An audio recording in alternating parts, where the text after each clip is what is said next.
presentation. And our next presenter was supposed to be Roger Moser. Dr. Moser contacted me this morning. Unfortunately, he had emergency in family and he could not present.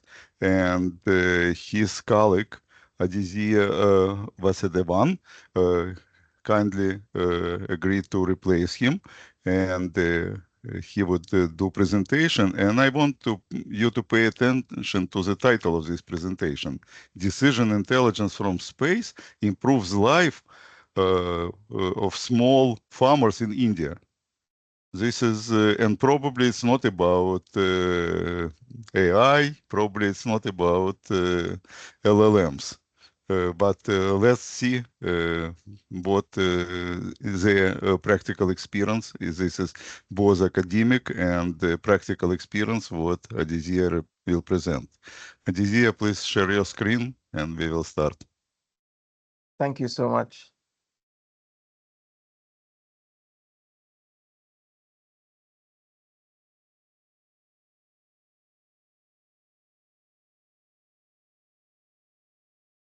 So, can you see my screen?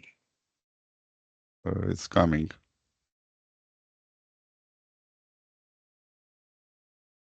Yes, we can see it now.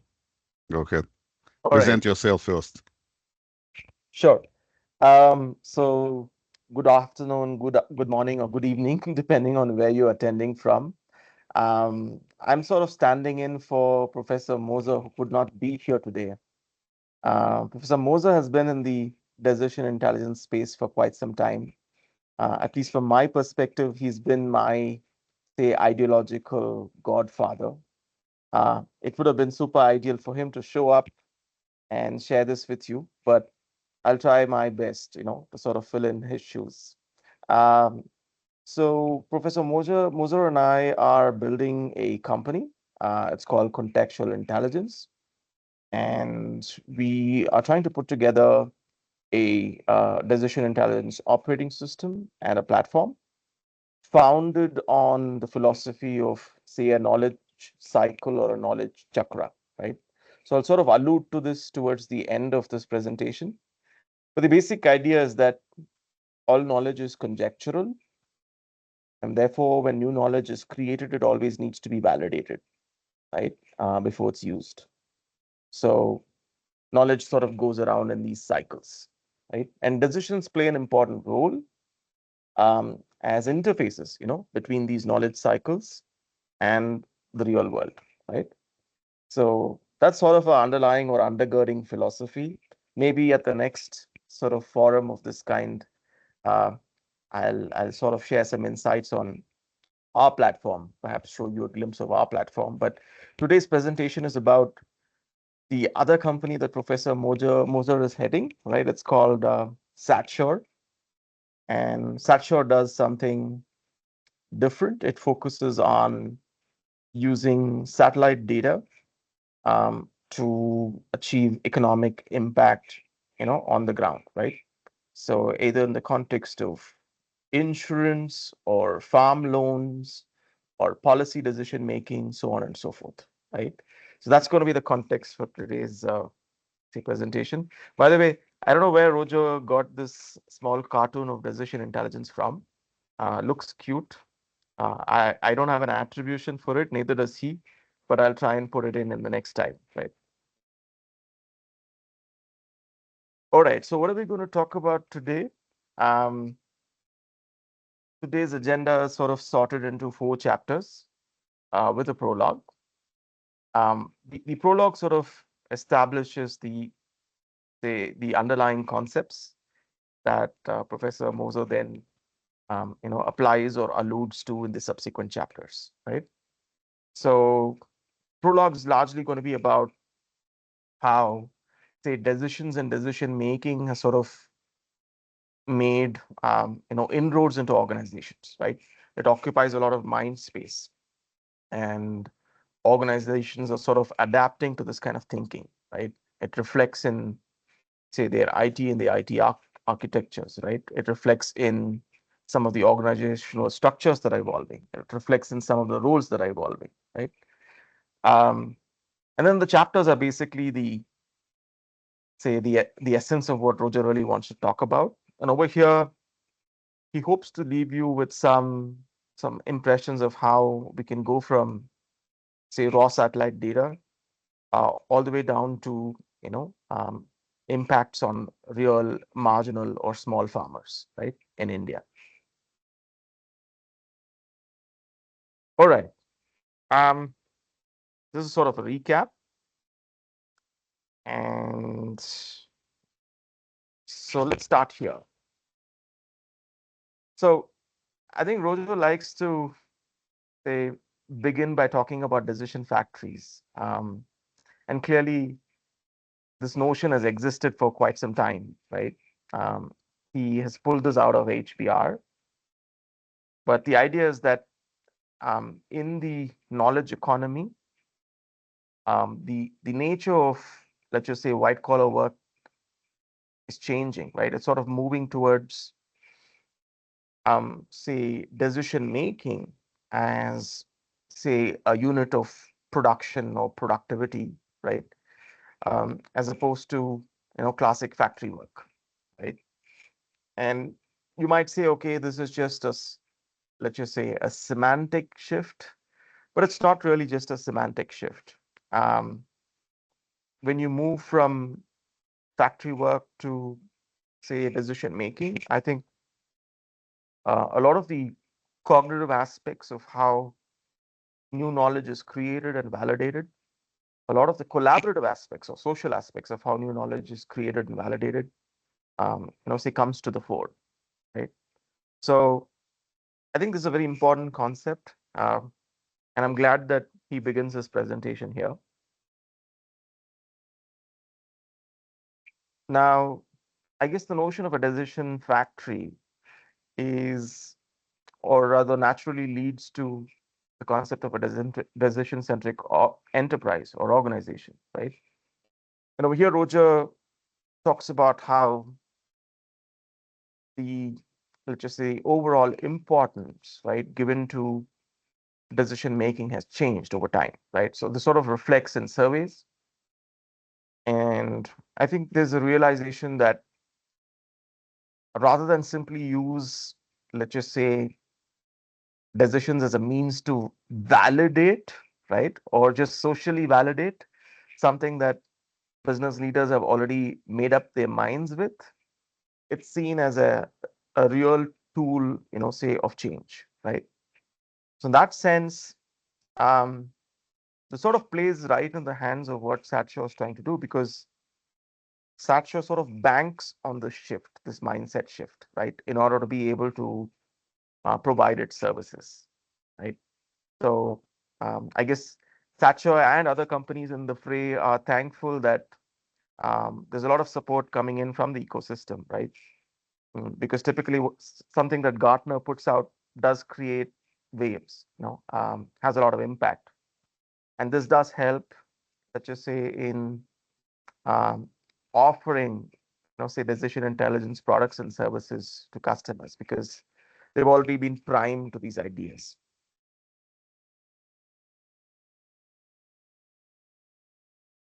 So this is sort of a rendition. Once again, I don't know where Roger has pulled it out from. Oh, it says, okay, ChatGPT. Um, by the way, although Jacob said we don't have much of AI and LLMs, at least Roger is using AI and LLMs to create nice imagery, right? So I guess this is the future that ChatGPT sees, right?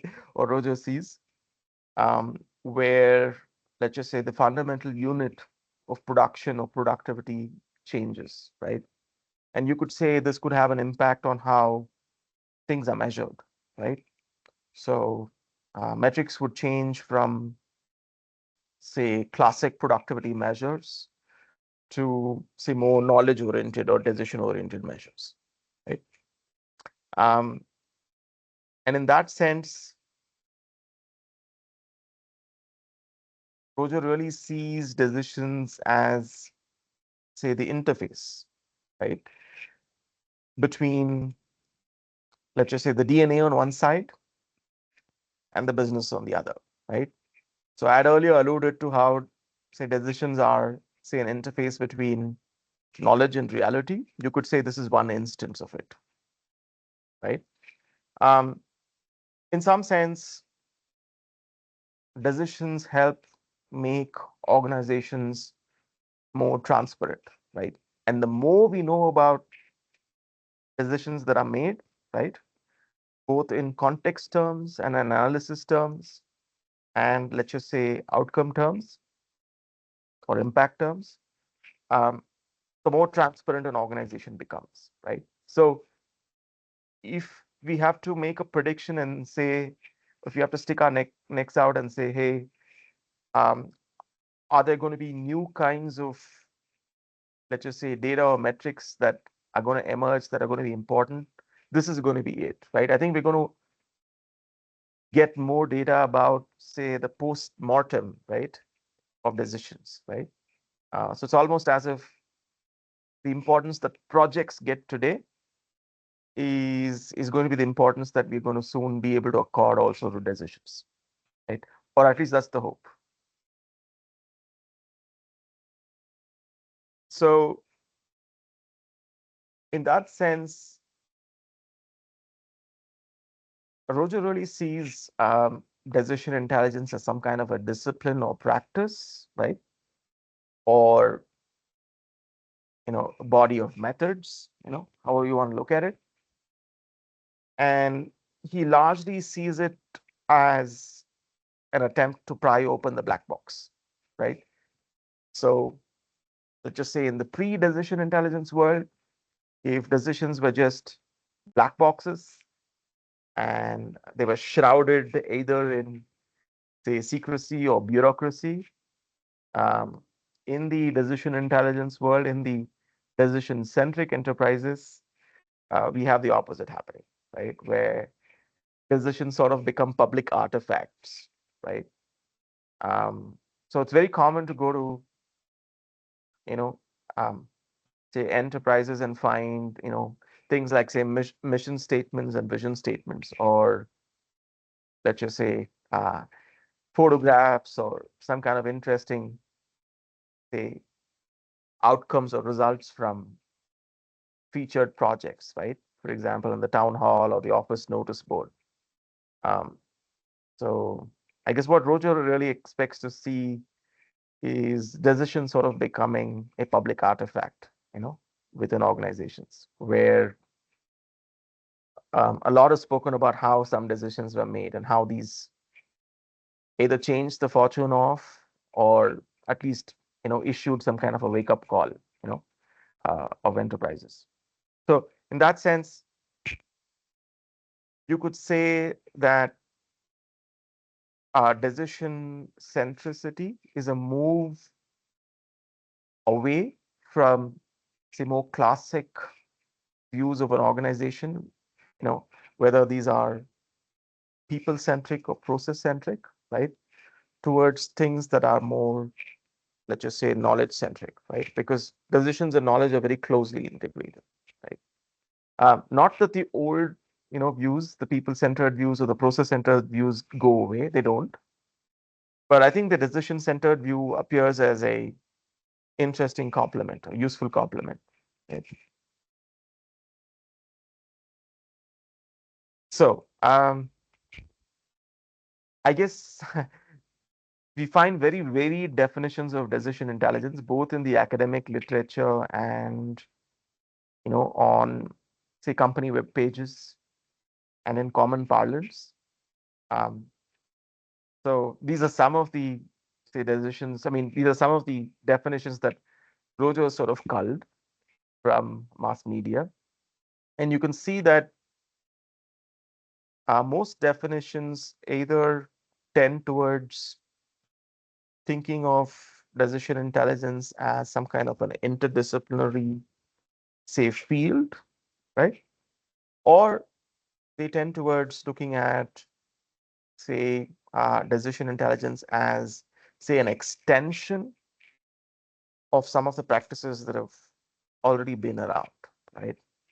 So whether it's business analytics or business intelligence, right? Now, um, like they say, all roads sort of lead to Rome. If not Rome, then your favorite city. So I think all of these definitions are proof that it's hard to find one single authoritative definition. So each definition sort of captures a unique and interesting perspective, right? So the definition that we've adopted that we think is useful for at least our way of seeing the world is that yes, decision intelligence is a practice. It's something that you do, right? Yes, there are tools involved, right?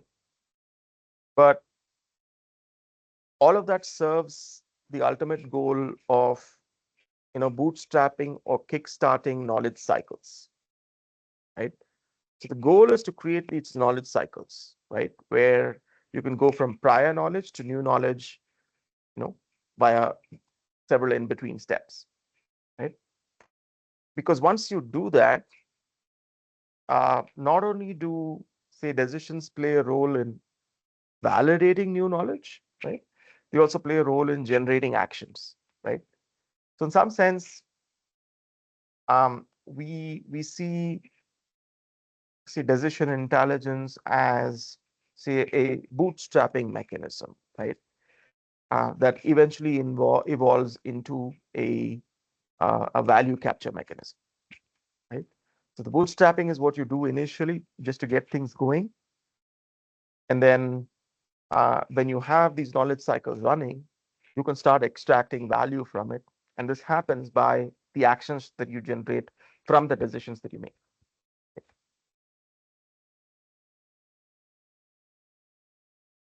By the way, for those who prefer a more, say, linear kind of thinking, because I think this has been the norm for a long time. If you look at most descriptions of processes, um, even if they happen to be cyclical, people just like to flatten them out and then lay them out as some kind of a timeline or a sequence of dominoes, right? So if you really want to take knowledge cycles and then flatten them out and then just look at them as some kind of a linear trajectory, right? Minus the feedback loop, then this is what they would look like, right? And over here, you can sort of see um, decisions as basically, say, scaling some kind of entropy ladder, an entropy ladder that begins with, um, say, more disorganized forms of knowledge. So you call that data, to more evolved forms of knowledge, whether you call them, say, decisions or actions, right? And I guess wisdom, I mean, we think of wisdom as the ability to ask the right questions, right? So this does play a role somewhere in, say, knowledge cycles, because um, you can't get, say, inferences from data without questions, right? So the ability to ask the right questions, which is actually a very unique human trait right now, right? I think that's going to stay, even in the age of AI, right? So while we have AI as some kind of a first respondent to prompts, I think it's going to be a while before AI agents become as good at prompting as, say, human agents are, right? And I think that has to do with the fact that human agents have a body, right? So the mind and the body in the case of human agents are, in the same frame, right? And because bodies need to survive, uh, bodies accumulate a lot of experience, right? And this then allows the mind to make use of all of that accumulated experience, um, to come up with, say, interesting or incisive questions at the right time, right? Now you could say that AI eventually will catch up to this, because AI will be given bodies, AI will be thrust into robots. Robots will roam the planet, and these robotic agents will do the same things that human agents do, and therefore begin to cultivate the same wisdom that we do, right? Well, um, I all I can say is that it would be very interesting to see that world emerge. Of course, there are risks involved, but um, it's going to be hard to sort of keep away all of our AI enthusiasts from being able to attempt that. I think that's already happening, right? So I guess it's a matter of time. Let's see, right? But if that does happen, it'll be interesting to see how humans adapt, right? So will humans adapt by strengthening their own human to human networks? Is that how they will create a niche for themselves? I don't know. Right? Let's see. So it it pays to, let's just say, dwell on decision model innovation. You could say decision model innovation is to say innovation what, let's just say, uh, what decision model innovation is to innovation what the um, business models were to business model innovation, right? So you could say much like how you needed a plethora of business models and you needed some kind of a navigator explaining how these business models differed from one another before you could do business model innovation.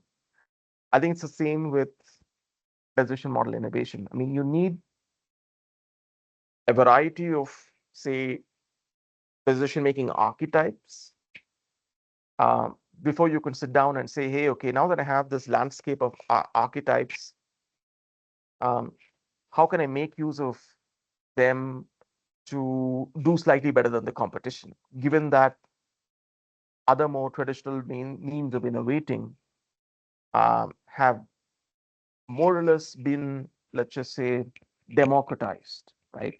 So you then have to move to the stuff that's not yet democratized, and that would be decision model innovation. So I guess this is just a representation of how decision model innovation could achieve some kind of, say, delta, performance delta over more conventional forms of innovating, right? And I guess this is also in a paper that was put out. I guess if attendees are interested in having access to Roger's papers, you could just drop in, say a note in the chat, and then I'll have Jacob forward it to you. Right? In any case, all of Roger's literature is online, so you should be able to find it through conventional means. All right. So we then move past the prologue, which is a very lengthy prologue, into the actual chapters. Let me see how am I doing time-wise. Okay, so looks like I still have another, say, at least 20 minutes to go.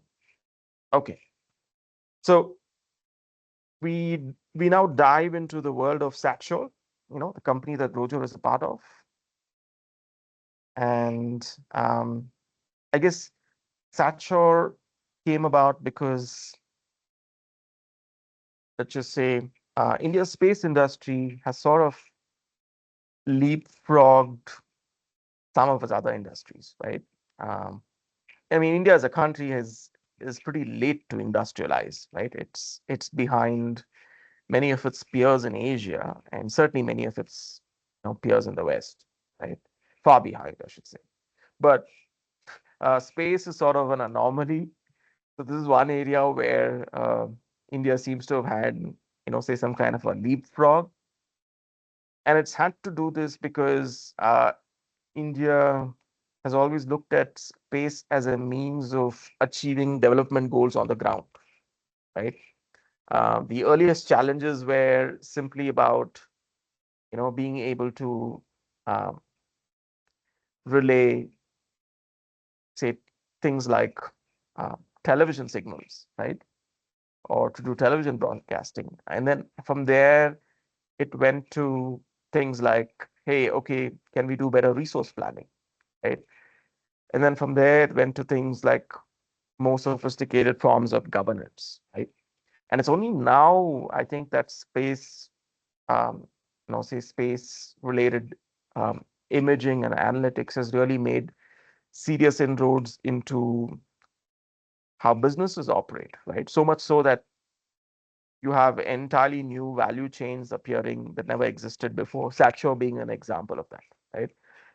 And I think what's sort of caused this to happen is first of all, the space sector is slowly being deregulated. There's more private industry participation.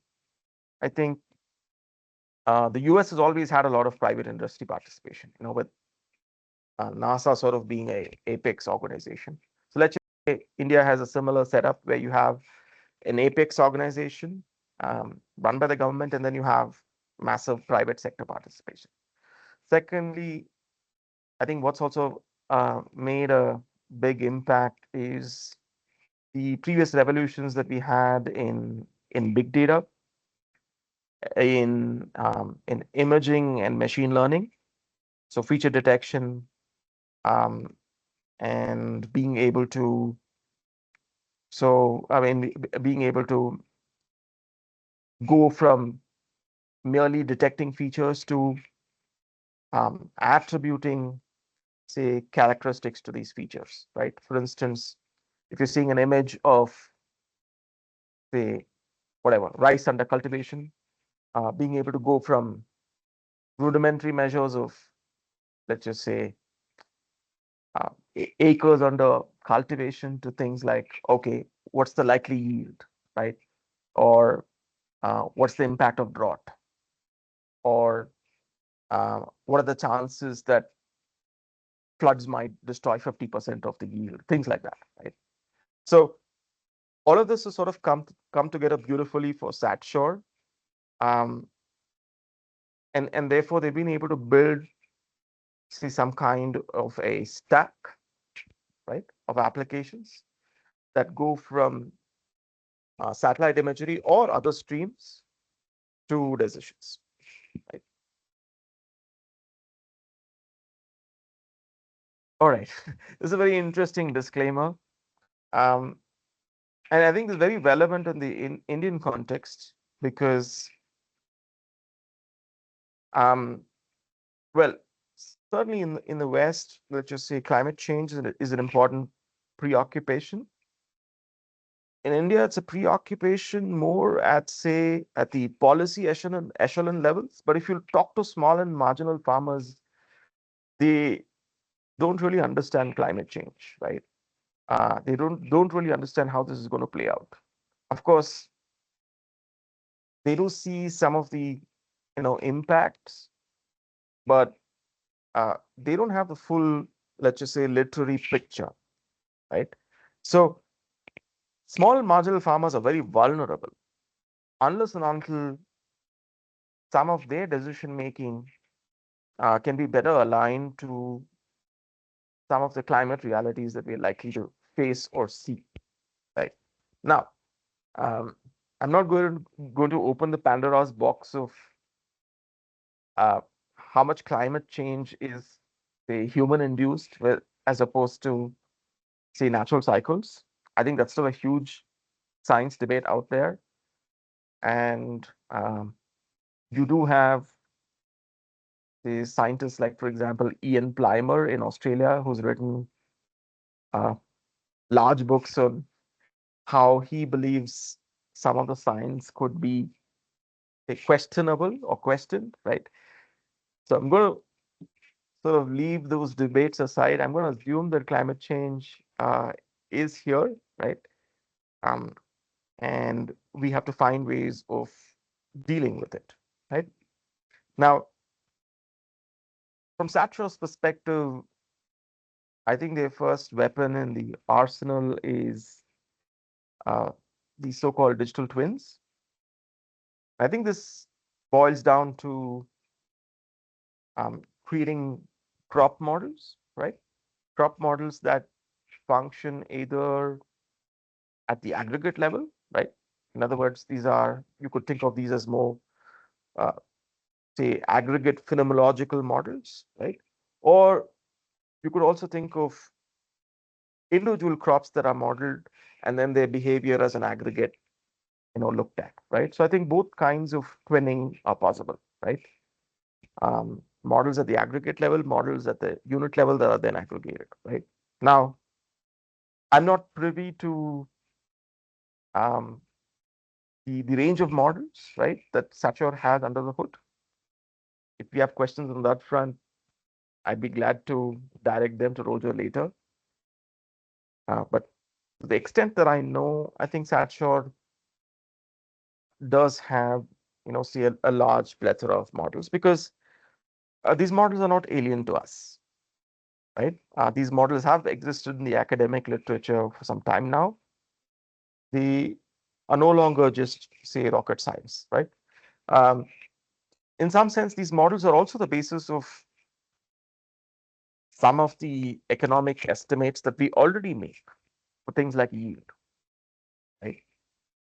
So I guess what Sacho has done is just made these models more amenable, right? And it's made them more amenable because it's able to fit the parameters in these models to actual satellite data. All right. So financial inclusion has always been a, a development goal, not just for India, but for all emerging economies, right? And I guess financial inclusion is defined by, say, first of all, um, inclusion into the banking system, and that automatically includes access to credit and things like that. Uh, but I think it's more than just that. I think it also involves a substantial increase in literacy, right? Because even if you have access to credit, unless you have the necessary financial literacy and tools, you can't really make use of that credit, right? And this is hard in the Indian context because, um, speaking of literacy, India still doesn't have, let's just say, a very high rural literacy rate, right? So we have a lot of farmers who, by any definition, are still not literate, meaning um, they may not even be able to read and write, right? And that often comes across as a shock to many people because if they haven't been to India, right, or if they haven't been to uh, the other regions which have small and marginal farmers, uh, they don't understand how different things are as opposed to, say, small and marginal farmers in the West, right, where usually literacy is never a challenge, right? So this does complicate things for a company like Satcho because the question is, um, where do you address your technology stack? Do you address it at the farmer, or do you address it at, say, the credit provider, or a mix of both, right? So in my opinion, or in my understanding, SAT sure does both, right? So I think its technology stack, say, addresses both the needs of the farmer as well as the needs of the credit provider, right? And the credit provider obviously plays a larger role because all the decision-making powers, even to this data, largely with credit providers, right? I don't think, in all honesty, it's a very even playing field just yet, right? So these are some of the impacts that they've been able to achieve, right? I guess they've been able to shorten turnaround times for loans. Um, they can allow portfolio managers to have a much better view of how their portfolios are doing, right? And I guess when it's time to call in a loan, you can make use of actual satellite data, right, to estimate yields, right? So you sort of know um, the actual income, that farmers are likely to have obtained, right, at around the time that you go and call in these loans. So I guess Satchor has had some very interesting academic part, output, largely because of Roger's dual role, both as an academic, as an as an entrepreneur. And these are some of the papers that he's put out. And I'll be more than happy for you to reach out to some of these authors, right? And or for you to download these papers and go through them, and for you to correspond with Roger. I think he would appreciate that. So just a quick note. So looks like some of Roger's postdoctoral students are co-authors with him on these papers. So for instance, Gopal, I believe, is a faculty member in the UK. I believe he's at the university in Leeds. So if there are any people from the UK watching, check out Gopal, right? The Narayan Prasad, I believe, is an integral part of Satchor. Right? All right. Okay. How much time do I have left? Maybe another 15 minutes or 10 minutes. Let's see. So in some sense, chapter 2 is about how DI, in some sense, always begins with heuristics, because when you start making decisions, your initial knowledge base is always, let's just say, sparse. And as you accumulate more knowledge, you're able to better represent it or find better information representations of it. And those would be, say things like algorithms, right? So I guess the end goal of most, say, knowledge maturation cycles is that you've been able to produce code, right? So I think code is a very important signal, or say very important, let's just say, outcome of the state of our knowledge, right? Because code is possible only when you have some underlying model, right? So decisions or decision making always starts with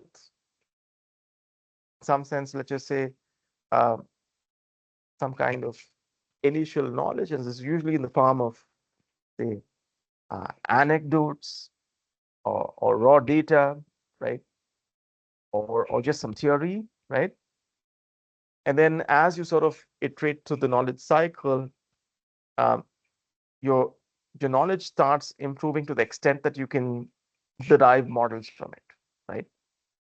You can, say, either have very simple models, right, where you just have some concepts, interrelated through, say, arrows, or you can have something more sophisticated. Maybe you have a system of ordinary differential equations. Who knows, right?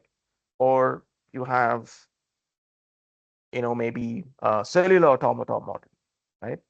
So in some sense, Satchor has also gone through a similar path, where a lot of its knowledge has matured from being merely anecdotal or merely theoretical to available in the form of ready-to-use models, right?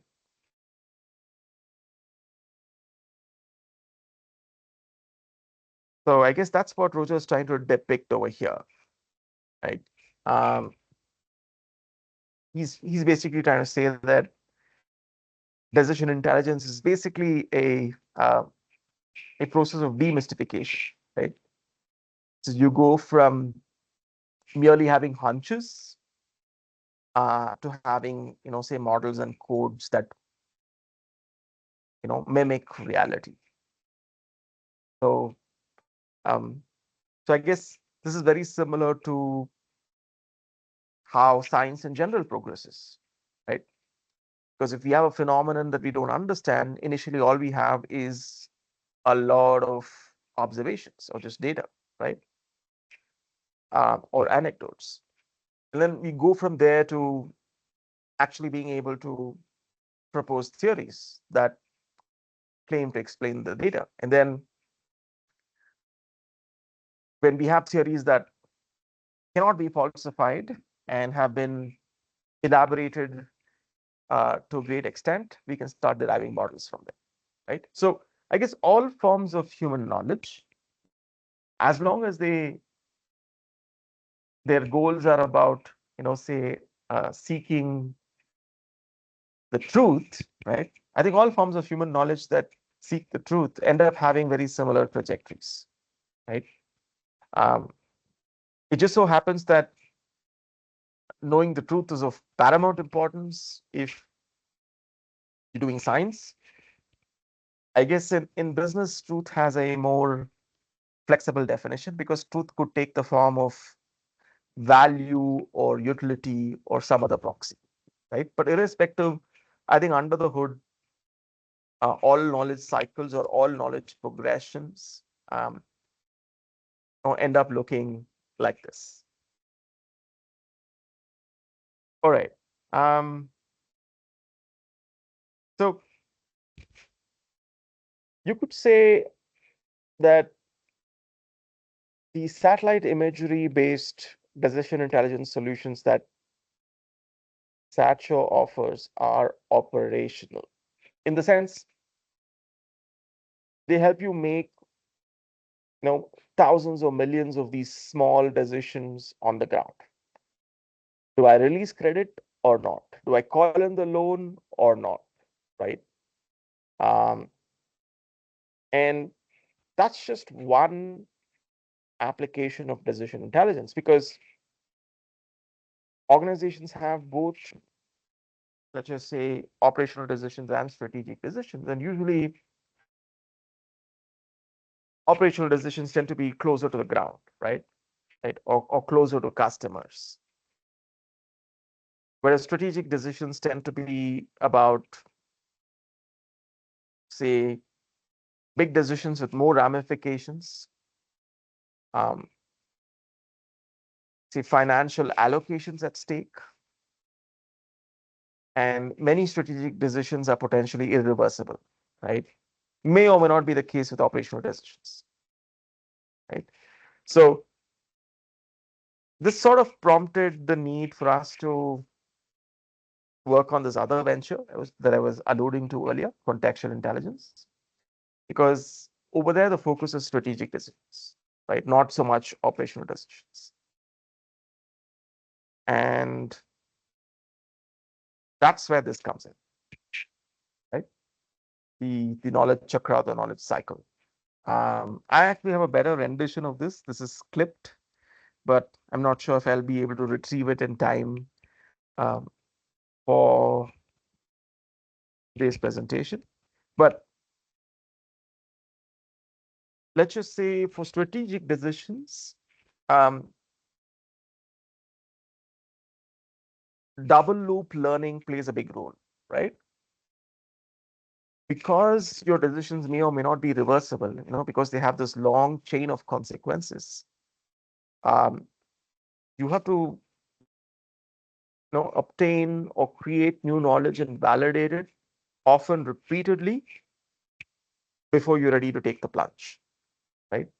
So there are frameworks out there that allow you to manage double loop learning, right? So you have this inner loop, which is sort of the simulation loop, and then you have the outer loop, which is the actual action loop, right? Now, in the knowledge chakra or the cycle, the simulation loop and say the action loop are basically one and the same, right? Because sometimes the only way to validate knowledge is to make decisions in the real world with some safety net, right? So that you have an opportunity to backtrack, right? So since we are purists, say from a puritanical standpoint, it made sense to integrate both the inner learning loop and the outer loop into, say, one big loop, which is the knowledge chakra or the cycle, right? And the knowledge chakra or cycle basically begins over here. It always starts with prior knowledge, right? The bottom half seems to be missing, but it goes from prior knowledge to information representations of that prior knowledge, to inference generation, to meaning generation, and from there it moves to knowledge creation and knowledge validation, and then back to prior knowledge, right? So it's a cycle. And every element in that cycle can either be a framework or a model that, say, in some sense, advances the cycle, right? If it's a framework, usually frameworks are small networks of human agents. And frameworks are basically used to, say, interpret the world, right? Models are used to, say, predict the world, right? So in most cases, you only have frameworks because we don't have models for most of the things that humans are interested in, right? I wish we had models for everything on the planet, but we don't, right? So often we rely on frameworks and not models because the only material you have is, say, human opinion or inputs, right? So frameworks, you could say, are the, say, social aspect of intelligence. Models represent objective knowledge, right? So I think we're out of time. I can see Jacob up here, so I guess he's going to signal to me that we are out of time. Um, I've had a lot of fun presenting this. In fact, I don't think I quite knew all of the slides beforehand, but I'm glad that I've been able to adapt and give you some bit of, say, a narrative, right? So thank you, Jacob. Okay. Thank you, Adithya. And it was 2 questions. You already answered the first one, and it was very specific question from Alan Fish. Are you able to predict the future value of a particular planted crop? And I understand the answer is no, right? So You the, said the no. answer is actually, so the answer is actually yes, right? So what I meant was that none of these estimates, I mean, all of these estimates will come with a certain confidence interval, right? And that confidence interval determines the risk, right? So is this possible for all kinds of crops? No. I think for crops that have stable, mature digital twins, for example, rice, this is possible, right? But the important thing is not whether you can predict yield or not. I think the important thing is to understand that even if you can predict yield, and even if that confidence interval is very narrow, there could be certain factors that you entirely miss that could be the black swan, right? For instance, an impending flood, right? So which is what happened in Okay, India I'm this year. sorry to interrupt you. We don't Yeah, have too much time left, and there go is a request from Denis that can you share complete knowledge chakra diagram? If you can, send sure. it email to me, and I will share with other people. Okay. I will. And I just want to make a comment. Majority, the DecisionCAMP is not typical academic conference. Majority of people here are practitioners and or representative of vendors or people who actually develop system. We do have generic schemas, but just your title said how decision intelligence makes the life of regular farmers in India better. Sorry, I did not hear a specific answer. about Maybe that. Roger would do it, but I can Yeah. tell you many people in this audience, we deal with similar problems, and we just not always in position to share this.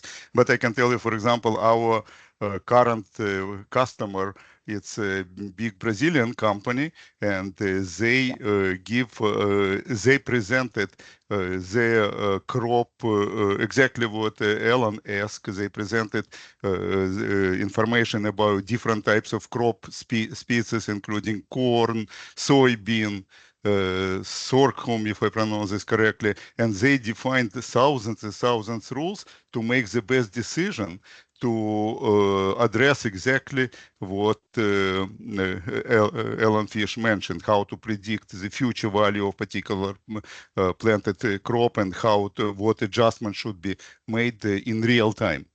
Not in real time, but just provide very specific recommendations. Something like this, hopefully you will be able to present next year.